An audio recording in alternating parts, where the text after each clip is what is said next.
Are you having this problem with your tomatoes? This photo was sent in by Francis, who asked, could we ask your advice about this damage on our plum tomatoes, please? Is it a fungal thing? So what we can see are two fruits, both with what I would call one necrotic depression. So necrotic, the cells are dying, and depression is a sunken spot. It's not obvious from the photo if the depression is in the same place on each fruit. So I checked with Francis if it was. I asked, please can you confirm if there's only one depression per fruit and if the depression occurs on the tip of the fruit.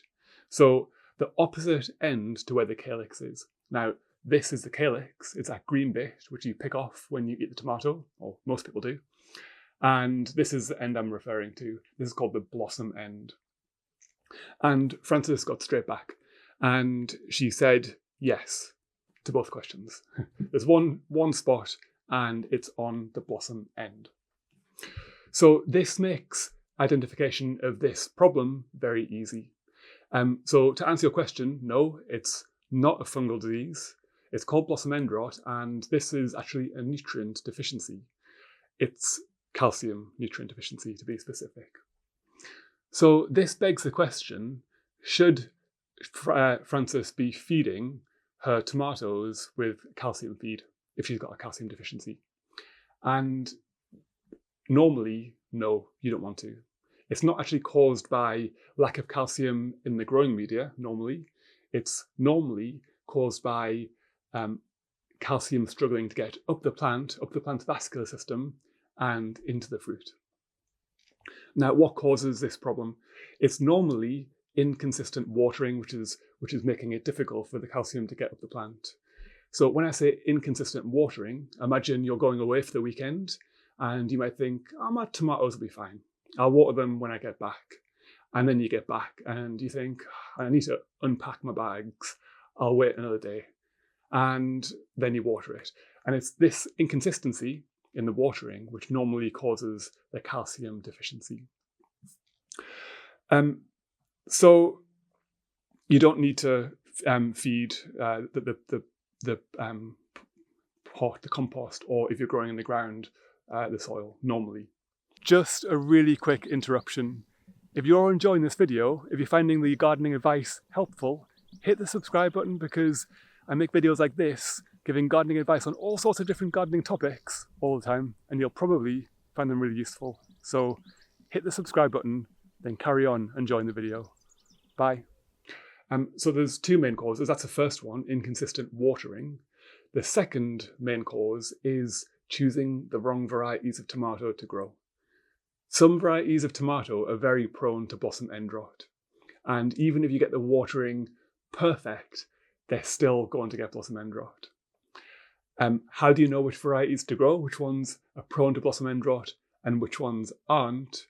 Well, sadly, sometimes it's just from experience. You grow some varieties and no matter what you do, they get blossom end rot.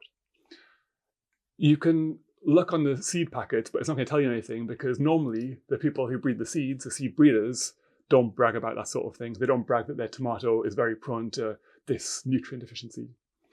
So really, it's from your own experience and the experience of other people who you know. If someone tells you, oh, this tomato's got great flavour, but it suffers from blossom end rot, probably don't grow it. So they're the two main causes, inconsistent watering and choosing varieties which are prone to blossom end rot. But there are a few other factors which are less common but can contribute. So one is limited root space. If you're growing your tomato in a very small pot, it's got less access to the growing media, to the water and to the air. So you can see increased incidence of blossom end rot. Another one is excessively high humidity. Now this comes down to vapor pressure deficit, which is a topic for another video, but really what it means is if there's too much humidity around the leaves of the tomato plant, they're not losing moisture, so they're not taking up as much moisture, so you get a reduced flow of calcium.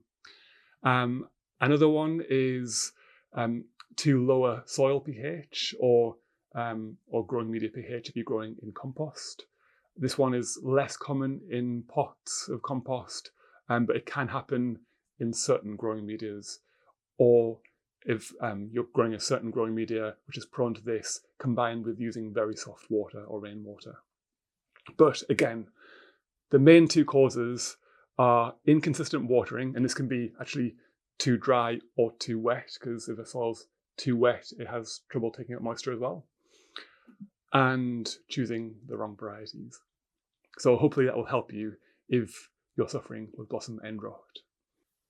So the question is, can you eat the fruit that's been affected by blossom end rot? The answer is no, it's spoiled. Put it on your compost heap. But what about the fruit which hasn't been spoiled yet? Is that going to be okay? Yeah, it should be. If you get back on with the watering, you stop it from drying out too often, then it should be okay. Unless you're growing one of those varieties which is really prone to blossom end rot. If you want a gardening gem like this in your inbox once a week, sign up for free email updates at gardeningmentor.co.uk.